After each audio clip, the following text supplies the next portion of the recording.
परमात्मा के अनंत रूप हैं। उन अनंत रूपों में से प्रभु का जो रूप है वो सबसे ज़्यादा प्रभावित करने वाला कौन सा रूप है, तो वो बिहारी का रूप है, कृष्ण जी का रूप है, जो सबके मन को लूटता रहता है, सबके दिल पर शासन करता है, सबके चित्त चुराने वाला, सबके दिल पे डांका डालने वाला रूप भगवान कृष्ण का ही है। राम जी ने किसी के दिल पर अधिकार नहीं किया, पर कृष्ण भगवान ने सबके दिल पर राज्य किया है। तो वही भगवान अनेक प्रकार से दुनिया में आए। समुद्र मंथन में, अमृत में निकलने में परेशानी हो रही तो भगवान वहां भी आए कछुआ बनकर, पर वो रूप किसी को प्रिय नहीं है। जरूरत में आए, मतलब निकाल लिया, छोड़ दिया।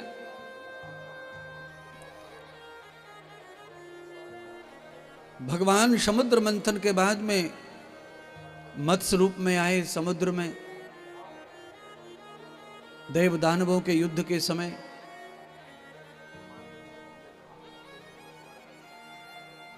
किसी को प्रिय नहीं लगा रूप, काम निकल गया, मतलब निकल गया, लोगों ने छोड़ दिया। सबसे ज्यादा प्रिय रूप परमात्मा का वो है जिसको जन्म लेते ही सारी दुनिया उनकी दुश्मन हो गई। ये ध्यान रखो। अच्छा बोलिए, दुश्मन भी ज्यादा किसके होते हैं? मैं आपको लिख के दे रहा हूं, आप अपनी चप्पल की तनी तोड़ के डाल दो रोड पे और कोई उठा के ले जाए तो मेरी गारंटी है। और आपकी चप्पल में कंपनी की चिट चुपकी है और आप अपनी दोनों चप्पलों को जरा छोड़ के दिखाओ रोड पे, ना प्यार कर जाए दुनिया तो बताना। सबको प्यार आएगा, अर्थात सब दुश्मन है उस चप्पल के। जिसका मौका पड़ेगा वही पैर में डालेगा उसको। कहने का अर्थ है कि जो सब विध सुंदर है उसके दुश्मन भी ज्यादा ज्यादा होते हैं। और सुंदर के दुश्मन कहाँ होते हैं? घर में। जेठानी का बालक सुंदर हो तो देवरानी चुपचाप नोच खा जाए, चुपचाप, अकेला देखी कि नोचेगी, क्योंकि खुद के तो ऐसे ही है। साउथ अफ्रीका कंपनी से आए,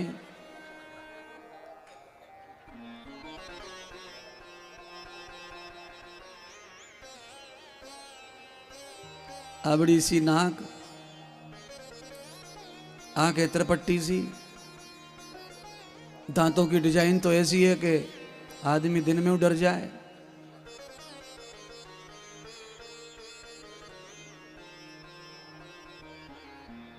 इसलिए परेशान रहते हैं लोग जिनके बच्चे खूबसूरत नहीं हैं, वो अंदर से परेशान रहते हैं पर कुछ कह नहीं सकते।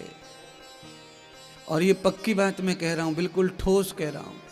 सब जानते हैं इस बात को, सबको अपने अपने बच्चे सुंदर ही चाहिए, सब यही सोचते हैं। इसलिए सब लोग अपने बच्चों को सजाते रहते हैं, सजाते रहते हैं, सजाते रहते हैं, सजाते रहते हैं। पर एक और बात सुन लो, क्रीम, पाउडर, टोपा, कैप, जूते, कपड़े, ये भी सबको अच्छे लगते, ये किसी किसी को ही सुंदर लगते महाराज। कोई कोई आदमी कितने भी बढ़िया कपड़े पहन ले, कितने भी बढ़िया जूता पहन ले, पर उसमें से दूर से दिखाई पड़ता है कि आडंबर आ गया, पाखंड आ गया। कई लोगों में कपड़े ऐसे सुंदर लगते हैं कि कपड़े पहने नहीं हैं, कपड़े उपजे शरीर में से, शरीर ही सुंदर लगने लगता है। कपड़े धारण करके कपड़े सुंदर हो जाते हैं। किसी किसी शरीर में ऐसी गुणवत्ता महाराज। कई शरीर ऐसे हैं कि बढ़िया महंगे महंगे कपड़े पहनते हैं और शरीर ऐसा है कि उस पर कपड़ा जमता ही नहीं है। कई स्त्री, कई पुरुष सुंदर कपड़ों में भी सुंदर नहीं बन पाते। क्यों? परमात्मा के साथ में जुड़ाव अच्छा रखो। ये जन्म में कुछ धोखा हो गया पिछले जन्म का, तो अगले जन्म में टकाटक हो जाए, ये सोचकर अच्छा ही अच्छा करना है। रूप को लेके भी आपको चिंतित रहना चाहिए, झूठा संतोष नहीं करना। अच्छा, कुछ लोग क्या कहते हैं, रूप का क्या, गुण अच्छे होने चाहिए। तो हमने कहा अपने छोरा के लिए लिया ना बहू, फिर गुण अच्छी वाली, बिना रूप वाली ले आओ।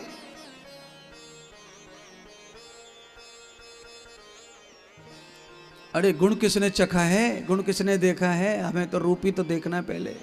इसीलिए अगर तरबूजा अंदर से बहुत अच्छा है और ऊपर तरबूजे में अगर दाग लगे हैं तो कोई भी खरीदने वाला नहीं है। तरबूजा ऊपर से सुंदर लग रहा है, खरबूजे का फल ऊपर से सुंदर लग रहा है, अंदर एक आध प्रॉब्लम भी है, मीठा नहीं है ज़्यादा, बहुत बढ़िया पका नहीं है, आधा लाल आधा सफ़ेद निकला काटा तो, पर आदमी को गुस्सा नहीं आता और उसे ले लेता है। पर ऊपर अगर दाग दगीला है, अंदर कितना भी बढ़िया है, पर आदमी उसे हटाता है, खरीदता नहीं है। इसीलिए बाहर भी सौंदर्य, अंदर भी सौंदर्य आवश्यक है, जरूरी है। इसीलिए स्नान किया जाता है, इसीलिए व्यायाम किया जाता है, अंदर सुंदरता रहे इसलिए भजन किया जाता है, इसलिए व्रत उपवास किए जाते हैं, इसलिए तीर्थ धर्म किया जाता है, और भविष्य अच्छा रहे इसलिए दान सेवा यज्ञ कथा किए जाते हैं। सब अच्छा चाहिए अपनी जिंदगी में।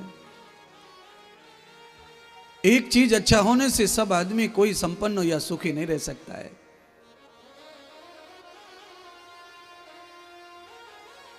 एक चीज अच्छी नहीं चाहिए तो क्या चाहिए, तो कहा अष्टाविधंत कर्तम सुखानाम। समय के रूप में अष्ट प्रहर अच्छे होने चाहिए। आपका सुबह बहुत अच्छा गया, हंसते खेलते नाचते कूदते सब बहुत बढ़िया थे, और जैसे ही दोपहर के बाद 3 बजे समय खराब आ गया, बड़े बेटा गिर पड़ा, बिजली ने पकड़ ली और मर गो। सुबह सब लोग नाच रहे कूद रहे खा रहे पी रहे मौज मस्ती कर रहे, दोपहर को 3 बजे एक आदमी मर गया बिजली से पकड़ के। क्या हो गया ये? अष्ट प्रहर प्रवर्त सुखम। समय 8 प्रहर अच्छा हो तो अच्छा समय मानना, एक हो गया। दूसरा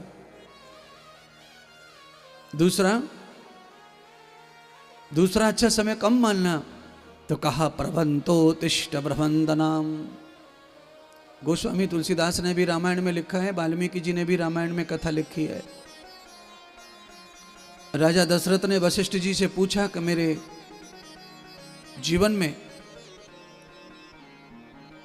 अच्छा समय बताओ, तो वशिष्ठ जी ने अच्छा समय बताया कि राम को राज्य तिलक कर दो, वही अच्छा समय है। राम प्रतिष्ठम, राम को प्रतिष्ठा प्रदान करो, राम को हृदय आसन पर बिठाओ। अंगम प्रवर्तते हृदयांगते, अंगे हृदयांगते। वैसे तो राम बुद्धि में तो है, आदमी जरूरत में राम राम करता रहता है, आवश्यकता पड़ने पर बुद्धि राम राम करती है, भगवान भगवान करती है, पूजा पाठ करती है, पंडित जी करती है। पर पूजा पाठ करने वाला यजमान भी भगवान को हृदय में नहीं रखता, ये ध्यान रखना। कहाँ रखता है? बुद्धि में रखता है। पंडित जी ने बता दिया था ये दोष है, वो दोष निकलना चाहिए इसलिए पूजा करवा रहे हैं अपन। पर भगवान कहते हैं ये अच्छा समय नहीं है, ये तो भाई काम चलाऊ पूजा है। और काम चलाऊ पूजा का मतलब होता है ऑक्सीजन वाली एम्बुलेंस। हॉस्पिटल तक जाना है, ऑक्सीजन लेवल कम है, और 2 प्रकार की एम्बुलेंस होती हैं, एक सादा और एक आईसीयू वाली। तो आईसीयू वाली जो एम्बुलेंस है वो क्या है? वो ये है कि आपको मुंह में मास्क लगा करके हाइड्रोजन डालते जाएंगे, आपको ऑक्सीजन देते जाएंगे, हॉस्पिटल तक पहुंचा देंगे, पर ठीक नहीं करेगी एम्बुलेंस वाली ऑक्सीजन। वहाँ डॉक्टर तुम्हें देखेगा, उसके हिसाब से दवा देगा और वो ऑक्सीजन लगाए रखेगा, तब जाकर आपको फायदा हो सकता है। इसीलिए ये जो पूजा पाठ है ये आदमी को थोड़ी दूर ले जाने के लिए ऑक्सीजन देता है, ताकत देता है, बल देता है, इससे कल्याण होने वाला नहीं है। ये आपको कहाँ ले जाएगा? ये आपको अच्छे डॉक्टर के पास तक पहुँचाएगा, अच्छे गुरुजी के पास पहुँचाएगा। अगर आप बचपन से पूजा पाठ में रुचि रखते हैं तो आपको गारंटी से अच्छा संग मिलेगा, अच्छे लोग मिलेंगे, अच्छा गुरु मिलेगा, और हॉस्पिटल अच्छा मिलेगा, केंद्र अच्छा मिलेगा, डॉक्टर अच्छा मिलेगा, तो अधिकांश ठीक हो जाएंगे।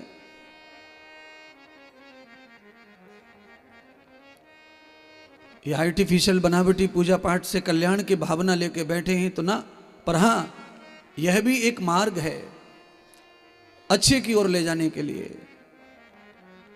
इसीलिए बुद्धि में भगवान को बिठाना ये काम पूर्ति बात, और हृदय पर बिठाना ये अच्छे समय का संकेत है। अच्छा समय आप तब जानो जब भगवान दिल तक पहुंच जाए।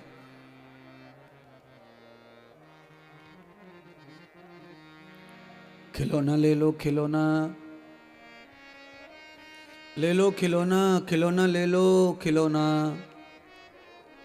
एक आदमी बाजार में खिलौना बेच रहा था, उसके खिलौने ज्यादा नहीं थे। युक्तार्त्र विधौर मूल व्यापकम, उसके खिलौना खाली डलिया में 3 ही थे। एक खिलौने की कीमत थी 100 रुपए, एक की 1000 और एक की 1 लाख। 3 ही खिलौने बनाए थे उसने। और खिलौनों का देखने का रूप रंग एक जैसा था, बिल्कुल जुड़वा, और बड़ा रेट में फर्क।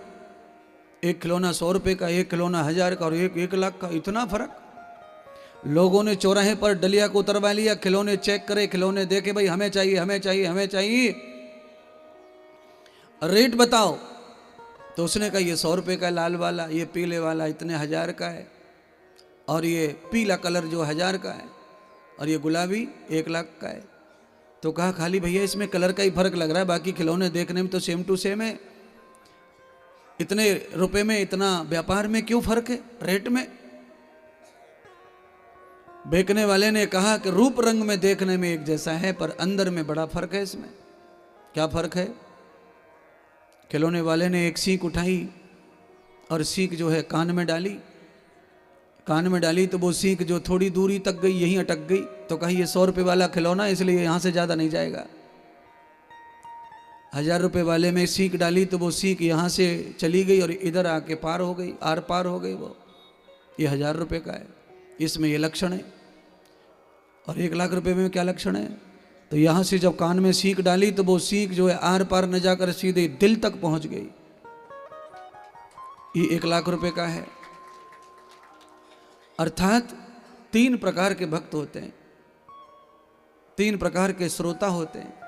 एक श्रोता ऐसा होता है कि यहां तक ही सुनता है और यहां सुन करके यहीं कहीं छोड़ दिया, उसको बहुत आता है, पहले से वो ज्ञानी है तो यहीं तक सुनता है, उसका मूल्य 100 रुपये। और एक श्रोता ऐसा होता है कथा सुनेगा 3 घंटे, नाचेगा कूदेगा, पर गेट के बाहर जाकर पारंपार इधर से सुनी और इधर से 1000 रुपये का श्रोता हो गया। और यहां सुन करके जो दिल तक ले जाए वो 1 लाख रुपए का हो गया। अर्थात महात्मा सुखदेव जी बताना चाहते हैं राजा परीक्षित को कि आदमी भगवान को दिमाग में रखता है तो भक्त की वैल्यू बहुत कम है, और भगवान को कोई दिल में ले जाए तो उसकी वैल्यू ही वैल्यू है, वैल्यू ही वैल्यू है। इसलिए राजा दशरथ ने राम को दिल तक नहीं ले जाने का कार्य किया। राजा दशरथ राम को दिल तक नहीं ले गए, केवल बुद्धि तक ही ले गए थे। और इसीलिए क्या हो गया, बुद्धि में जो चीज रहती है वो ज्यादा दिन टिकती नहीं है। राम चले गए और दशरथ मर गए। आपके साथ भी ऐसा हो जाएगा। क्यों? यथा तिष्ठति रथै नैति पुरो यत्र यत्र कमायते। आप भी दशरथ हैं।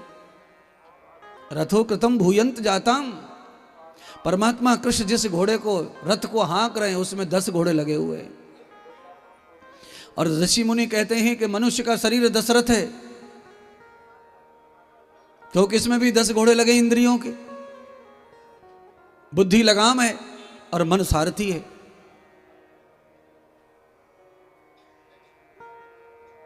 अब आप चाहें तो आप मर सकते हैं, राम को त्याग सकते हैं, राम जा सकते हैं, आप मर जाओ। और अगर आप चाहें तो राम को दिल में ले जाएं तो ये घोड़े आपको विजय दिला सकते हैं धर्म की। पर दिल विजय दिलाने के लिए क्या करना पड़ेगा? मन को हराना पड़ेगा, मन को, और वहां कृष्ण को बिठाना पड़ेगा। जब कृष्ण रथ हाँकेंगे तब जाकर के विजय हो जाएगी तुम्हारी 5 पांडव माने ज्ञान इंद्रियों की। और ज्ञान इंद्रियां जब विजय हो जाती हैं तो कर्म इंद्रियां पीछे पीछे फ्री में सफल हो जाती हैं। फ्री में कैसे सफल हो जाती हैं? ज्ञान इंद्रियां जब धर्म के मार्ग पर भगवान के संग चल पड़ती हैं तो कर्म इंद्रियां अपने आप ही उनके पीछे चल पड़ती हैं, क्योंकि उनका अस्तित्व कुछ नहीं है बिना बुद्धि, बिना आंखों के, बिना कानों के।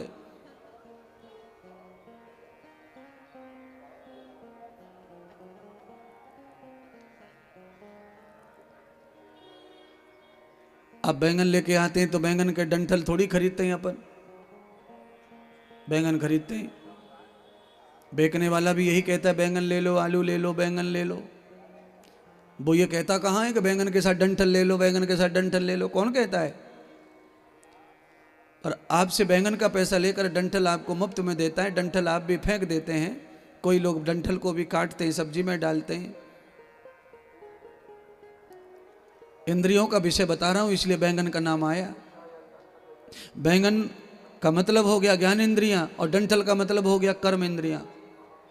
जैसे बैंगन के साथ डंठल आएगा ही, ऐसे ही कर्म इंद्रियां जो है आपकी ज्ञान इंद्रियों के साथ जुड़ी हैं, वो आएंगी। इसीलिए ज्ञान इंद्रियों पर परमात्मा का ही अधिकार होना चाहिए। आंखों पे किसका अधिकार होना चाहिए?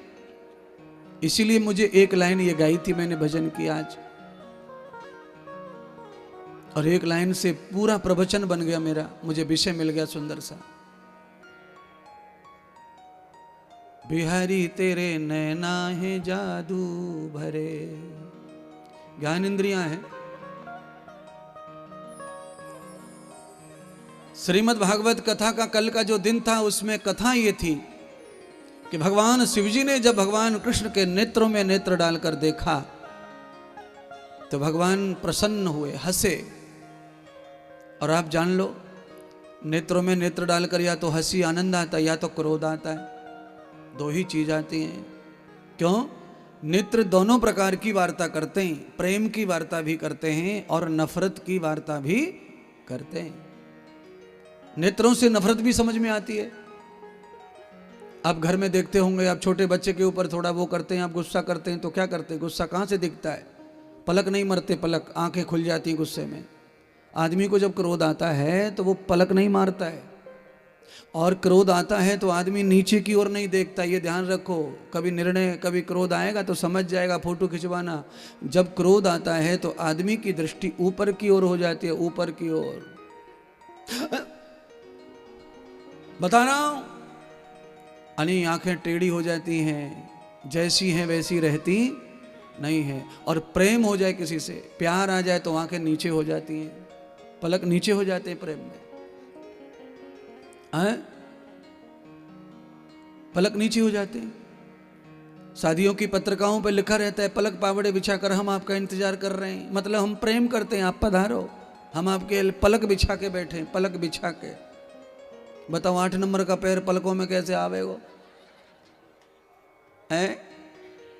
पर ये कहावत किस बात की है? ये दार्शनिक कहावत है, दार्शनिक, इनका महत्व है सृष्टि पर। पलकों में बिठाने का मतलब पलकों में ही है। क्यों? पलकों के पर्दे जब पड़ जाएंगे,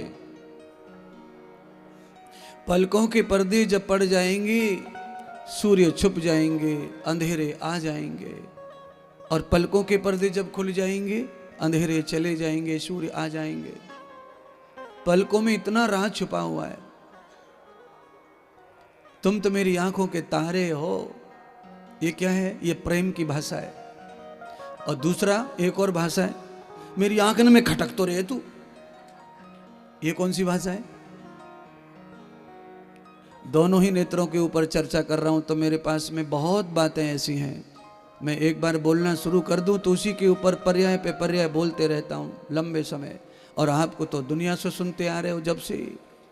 इसीलिए जब आदमी प्यारा हो जाता है तो पलकों का तारा हो जाता है, और दुश्मन हो जाता है तो आंखों का कांटा आंखों में खटकता है। फिर वो आंखों में खटकने का मतलब ये है कि आंख में थोड़ा सा भी कुछ गिर जाए तो आंख को चैन पड़ता नहीं पड़ता है। तो आंख को चैन कब नहीं पड़ता है? जब वो दुश्मन के सामने आ जाए, दुष्ट के सामने आ जाए।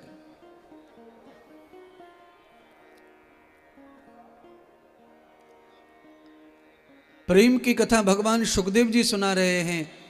आज मैया को दंड मिल गया, भगवान ने तृणाव्रत को मार दिया, और तृणाव्रत को मार के परमात्मा पालने में आकर खेलने लगे तो दृष्टि पड़ी, यथा ब्रह्मो प्रवर्त दृष्टिम दुहित नेत्रो तव दर्शनाय। ब्रह्मा जी की पत्नी माता सरस्वती ने परमात्मा को कभी नहीं देखा था नेत्रों से, केवल सुना ही था। सरस्वती माता को भगवान श्री नारायण के दर्शन नहीं हुए थे कभी भी। जब भी कोई मीटिंग होती थी देवताओं में, ब्रह्मा ही जाते थे, माता सरस्वती का नंबर नहीं आता था। कैसे नहीं आता था? यस्ताम गृहिणीम, माता सरस्वती घर की क्या बोलते हैं उसको अंग्रेजी में, हाउस वाइफ थी वो। बाहर के चटर पटर पे कोई ध्यान नहीं था उनका, सीधी भोली काम करना और सबकी वाणी पर बैठना, शांत रहना, सरल रहना, और घर में एक दिन भी न रहना, सब दुनिया की खबर लेना। ये काम, ये नारायण की धर्म पत्नी का। पर सरस्वती का ये काम नहीं था। पर आज क्या हुआ लीला, आज ऐसी लीला हुई कि भगवान पालने में थे, खेलते खेलते छत पर आज ब्रह्मा जी की पत्नी की अचानक दृष्टि चली गई धरती लोक पर। प्रवर्ते दर्शनम प्रभा नेत्रम,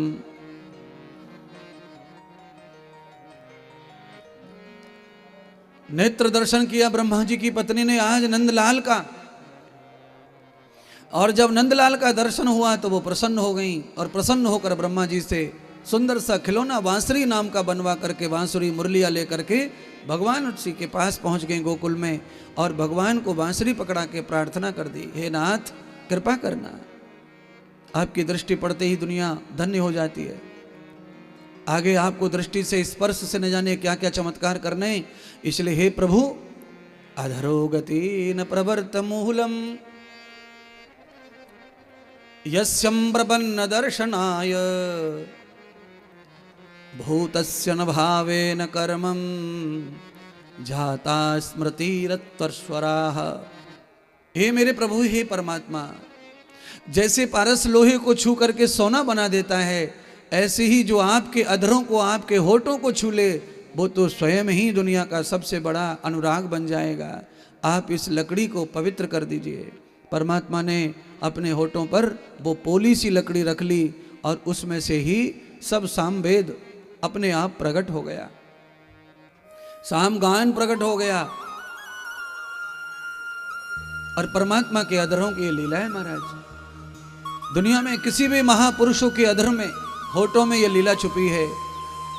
जो महात्मा तपस्वी ज्ञानी ध्यानी हैं, उन महात्माओं के होठों की लार हमारे भोजन में लग जाए, पानी में लग जाए और वो हमें प्राप्त हो जाए, तो हमारे अनन्य जन्मों के रोग और पाप नष्ट हो जाते हैं महाराज।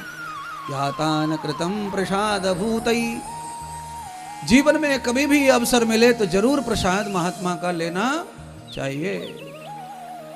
महात्मा की जो लार है उसमें ही सारी तपस्या है, महात्मा की जीवा में ही सारा गुण है। आप मेरी आधी जीभ काट दीजिए, फिर मेरी कथा कितनी भी रहे, मैं खाली लिखने के काम का रह जाऊंगा, फिर बोलने के काम का नहीं रह जाऊंगा। इसलिए जीवा का बड़ा चमत्कार है दुनिया में, इसलिए जीवा पवित्र और सत्य होनी चाहिए। यथांतरं तंत्र मंत्रा कृतम मूलम, जीवा के ऊपर तंत्र मंत्र ये सब स्थापित होने चाहिए। और जीवा के ऊपर जब मंत्र स्थापित होता है तो आहा, जीवा कैसी मधुर हो जाती है, कैसी मधुर हो जाती है कि पलक फिर ऊपर नहीं उठेंगे, यानी क्रोध नहीं आएगा। आ भी रहा होगा तो उसका भी क्रोध शांत हो जाएगा। क्यों? उबलते हुए पानी, उबलते हुए दूध में, उबलती हुई चाय में, उबलती हुई दाल में, अगर भगोनी में दूध रुक ही नहीं रहा, फैलने वाला है, उबल के उफन के, मैं गारंटी लेता हूँ एक मुट्ठी भर पानी ठंडा डाल दीजिए, 1 सेकंड में फर नीचे बैठ जाता है। ऐसे ही आदमी जब मधुर वाणी बोलता है तो आदमी का जो दोष है वो वहीं की वहीं शांत हो जाता है। बढ़ता क्या है? एक तो किसी को क्रोध आया हुआ है और ऊपर से आप और आ जाइए कटु वचन लेकर, तो क्या हो गया? ओम अग्नये स्वाहा। अग्नि जल रही थी कुंड में, पंडित जी ने घी और डाल दिया ऊपर से, तो अग्नि भड़क गई।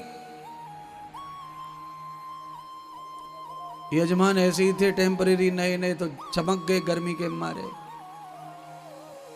इसीलिए आदमी को अग्नि का प्रताप सहन न हो रहा हो तो हमें सीमित मात्रा में ही आहुति चढ़ानी चाहिए। किसी को हमारी बात पसंद नहीं आ रही है, किसी को हमारी बात अच्छी नहीं लग रही है, तो आप सीमित बोलो ना उससे। पर उल्टा हो रहा है, घर में झगड़े का कारण ही यही है कि किसी को बात पसंद नहीं और हम बोले जा रहे हैं, बोले जा रहे हैं, बोले जा रहे हैं, बोले जा रहे हैं। तो क्या हो रहा है? ये हो रहा है कि वो उल्टा पड़ रहा है, अपने से उल्टा देख रहा है।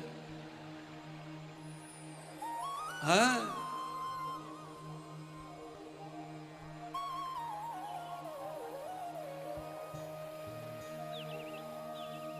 भगवान ने बांसुरी को जब फूंक मार दी तो प्राण जाग गए बांसुरी में और सामवेद का गायन बांसुरी करने लगे। अपने आप ही वेद मंत्र उच्चारण होने लगे बांसुरी से, मुरलियां बजने लगी महाराज। प्रेमानुपातम प्रबध्यते युक्तम, भगवान की इस पावन मुरली को सुन करके इंद्रियां प्रसन्न होने लगी, यानी कि गोपियां प्रसन्न होने लगी। बालै प्रवर्धते गोपीं ध्यायते ध्यास ध्यानश्च, आकर्मणो कृतं व्याधि त्वरां क्लेशं भापं विनश्यति। गोपियों ने जैसे ही उस आवाज को सुना, गोपियों की माया, गोपियों का मोह, प्रपंच जो उनका घर बार में लगा था, कोई झाड़ू लगा रही थी, कोई गोबर उठा रही थी, कोई पानी भर रही थी, कोई चारा काट रही थी, कोई गैया धो रही थी, ये क्या है? ये सारा का सारा बाहरी व्यवहार है। जंगल में थोड़ी गोबर उठाने वाले रहते हैं, पर वहां तो गोबर करने वाले ज्यादा रहते हैं, फिर भी जंगल गंदा नहीं होता। क्यों? नेचुरल सिस्टम है, अपने आप ही गोबर हो जाता है, अपने आप ही सूख जाता है, अपने आप ही नष्ट हो जाता है। पर छोटी जगह पर आप गाय भैंस बांधेंगे तो आपको गोबर उठाना पड़ेगा, सफा करना ही पड़ेगा, क्योंकि आपके पास जगह नहीं है। जंगल में ज्यादा जगह होती है, तो जंगल में क्या, यहाँ पेशाब किया, यहाँ गोबर किया, वहां से 3 किलोमीटर जाकर के दोबारा बैठता है पशु। तो हमेशा पशु पवित्र स्थान पर ही रहता है जंगल में। घर पे रखेंगे तो ऐसा है नहीं, जगह कम है तो ये सब करना पड़ेगा। इसको क्या कहते हैं? ये प्रपंच है। और इस प्रपंच के बगैर बाहर संसार तो नहीं चलेगा, ये तो चाहिए। और ये चाहिए तो क्या करें? इससे मन कैसे हटेगा? तो इससे मन कब हटता है? जब कोई कथा करने वाले अच्छे महात्मा आ जाएं तो आदमी का फिर मन नहीं लगता गोबर पानी में, नहाने धोने में, इसमें उसमें। फिर वो लोग जल्दी जल्दी कहते हैं कि भाई 1 बज गो, चलो चलो चलो कथा सुनने, चलो चलो कथा सुनने। अरे काम तो रोज को है, काम तो रोज को है। कुछ लोग ऐसा भी कहते हैं पड़ोसी को, कब तक करोगे? अरे 7 दिन की बात है।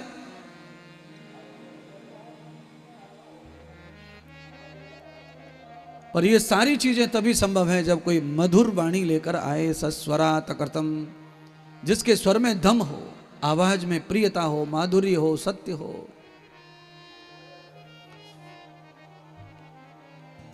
गोपियां स्तब्ध हो गईं और गोपियां जो हैं पवित्र भाव से भगवान की ओर आकर्षित हो गईं। सब गोपियां भगवान के प्रति प्रेमानुपात करने लगीं और गोपियों के साथ साथ संगीत जानवर को भी प्रिय है। इस स्थिति में गाय भी अपने कार्य छोड़ करके, अपने गौशालाएं छोड़कर, वो भी भगवान के ध्वनि के पीछे पीछे गौशाला से दौड़ती हुई आने लगी। महाराज प्यार सबको समझता है, प्यारे, प्यार सबको समझता है। आप इंसान हैं, प्यार की भाषा सब जानते हैं। दुनिया का कोई भी कठोर से कठोर, खतरनाक से खतरनाक जानवर प्यार को समझता है। प्यार के अंदर ऐसे लक्षण हैं कि प्यार सबको अपना बना लेता है। आप एक लाइन हमेशा सुने होंगे, कोई भजन गाते रहते हैं, प्यार पत्थर को भी भगवान बना देता है।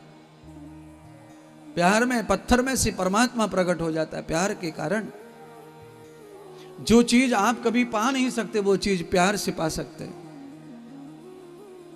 प्यार में प्रबल बल है, प्यार परमात्मा की मूर्ति है, प्यार परमात्मा का ही अवतार है। मैं तो कहता हूं जिसमें प्यार है सच्चा, वो परमात्मा का अवतार ही पुरुष है, स्त्री है। जिसमें प्रेम है, और जिसका प्रेम मर गया उसको हम क्या दर्जा दें, नीच कहें, ऊंच कहें, क्या कहें, समझ में नहीं आता।